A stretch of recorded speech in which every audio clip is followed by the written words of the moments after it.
Iya, pada video kali ini kita akan coba menyelesaikan soal latihan yang telah kita jelaskan pada video sebelumnya ya.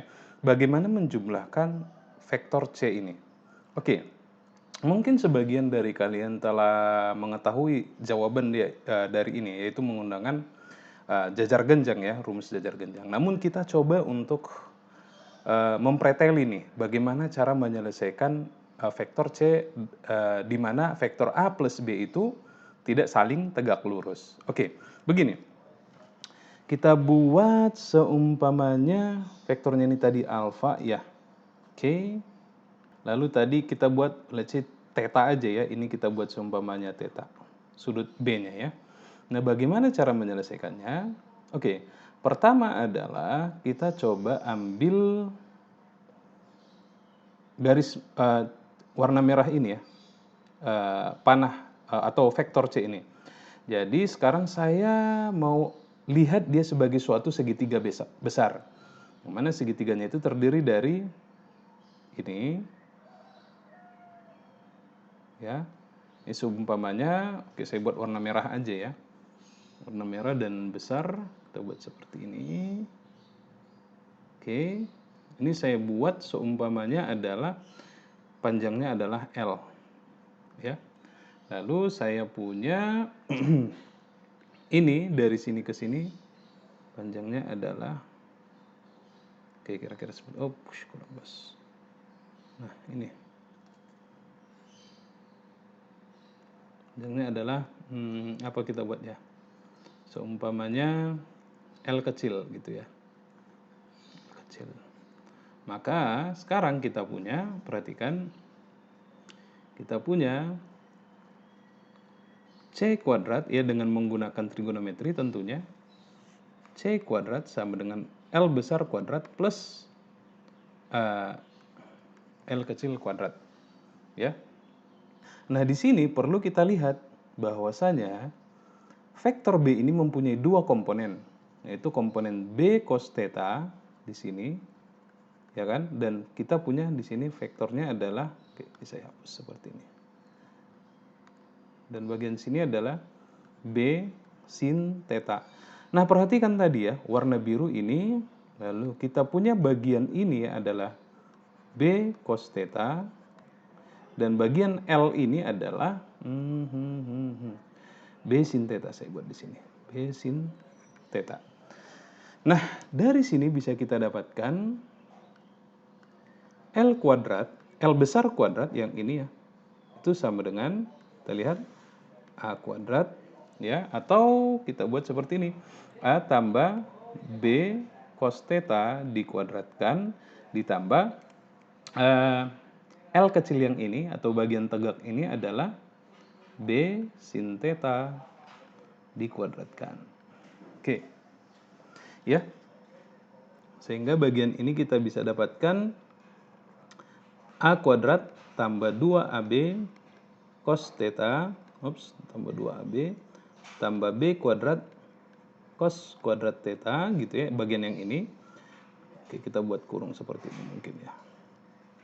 Lalu kita punya B kuadrat sin kuadrat theta. Sehingga kita dapatkan di sini C kuadrat sama dengan, kita punya ini ya, A kuadrat tambah 2AB cos theta. Nah, perhatikan di sini kita punya B kuadrat dan B kuadrat sin kuadrat theta. Ini cos kuadrat. Jadi kita bisa buat dalam bentuk B kuadrat ya, cos kuadrat theta plus sin kuadrat theta. Semoga belum ini ya, belum pusing melihat yang seperti ini karena ini masih aljabar biasa. Lalu kita punya A kuadrat plus 2AB cos theta tambah cos kuadrat plus sin kuadrat theta sama dengan berapa? Iya, benar. Ya, ini adalah sama dengan 1 sehingga B kuadrat kali 1 hasilnya adalah B kuadrat. Ini adalah nilai dari C kuadrat kita. Kalau kita jabarkan tadi ya besarnya. Oke. Nah, sekarang kita coba lihat bagaimana, atau dari sini bisa kita dapatkan C sama dengan akar, ya kan?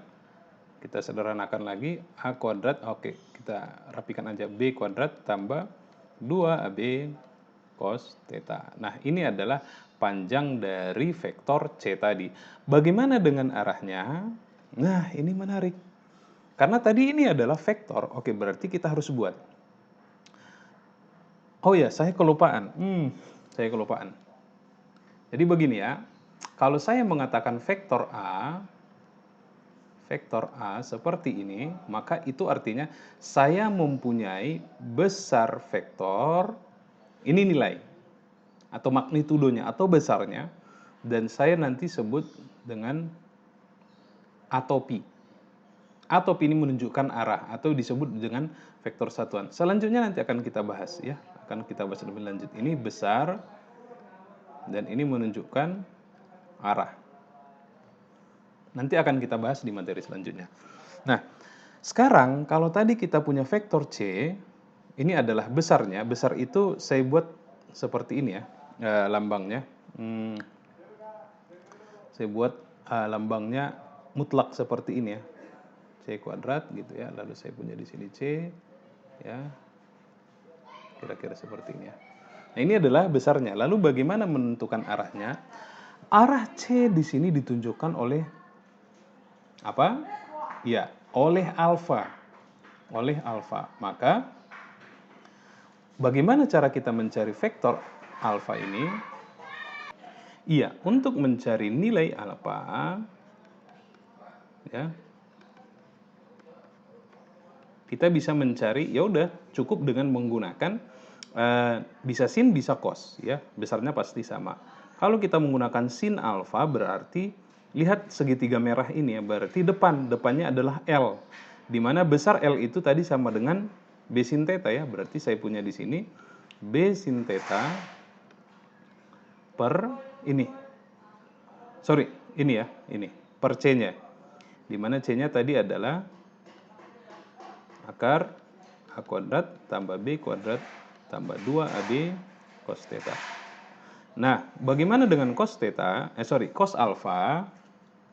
Ya udah sama, berarti kita menggunakan panjang yang ini, berarti kita punya ini A tambah B cos theta ya. A tambah B cos theta per akar C tadi ya. A kuadrat tambah B kuadrat tambah 2AB cos theta.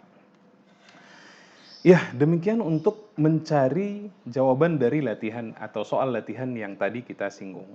Nah, sekarang bagaimana cara pengurangan vektor?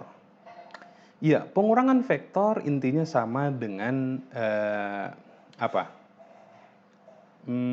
Sama dengan penjumlahan ya, hanya arahnya aja. Kalau seumpamanya tadi kita punya vektor A, perhatikan ya. Jika kita punya vektor A tadi seperti ini, lalu kita punya vektor B, kita ambil yang tegak lurus saja biar gampang ya. Kita punya vektor B seperti ini ya. Ini seumpamanya vektor B. Ini vektor A. Nah, pertanyaan bagaimana cara membuat vektor atau pengurangan A minus B? Maka cukup kita ubah arah vektor ini. Vektor B-nya, karena B-nya di sini minus, maka tinggal kita ubah aja. Jadi kita punya tadi adalah A ke sana. Lalu kita punya minus B, berarti kalau ini tadi panahnya ke atas, maka ini sekarang panahnya ke bawah. Ini artinya ini adalah minus B. Maka C-nya adalah ini. Ya, jadi hampir disama ya. Nah, begitu cara untuk penjumlahan ataupun pengurangan vektor. Jadi beda dengan besaran skalar ya. Kalau skalar tadi 5 tambah 6, 11 ya. Kalau vektor tidak bisa. Karena kita harus melihat arahnya terlebih dahulu. Ya. Oke. Nah, untuk aplikasi vektor ini nantinya akan kalian gunakan hingga akhir perkuliahan. Fisika dasar 2. Ya, jadi bukan fisika dasar 1 aja, tapi sampai fisika dasar 2. Maka di sini saya sangat menekankan kepada mahasiswa untuk memahami bagaimana operasi vektor, lalu nantinya bagaimana penggunaan vektor dalam penyelesaian atau dalam fenomena-fenomena fisika. Karena vektor itu sendiri merupakan sesuatu besaran yang sangat penting yang harus dipahami oleh mahasiswa. Ya, sebenarnya tidak hanya kalian pelajari nanti selama di kuliah. angkatan di kuliah tahun pertama, namun sampai nanti di kuliah tingkat akhir, itu tetap akan kalian gunakan vektor tersebut. So, pastikan bahwasanya kalian memahami bagaimana operasi vektor. Ya, kali ini kita baru membahas penjumlahan dan pengurangan. Lalu selanjutnya, bagaimana perkalian ataupun ya perkalian operasi-operasi dalam vektor. Nanti ada operasi cross dan operasi dot. Sebagai pengantar, kalian mungkin familiar dengan tanda ini. Ya, ini kalian mengatakan ini adalah kali. Namun dalam vektor, ketika saya buat vektor A, maka ini bukan kali lagi. Ini adalah simbol cross. Kita baca cross, atau bisa juga kita baca rotasi. A rotasi B. Atau mungkin vektor A, satu lagi operasinya adalah A dot B. Operasi vektor juga. Tapi bagaimana cara penjelasannya? Dan apa maksud A cross B serta A dot B? Ini tadi bacaannya dot. Bagaimana cara penjelasannya? Kita akan bahas di video selanjutnya.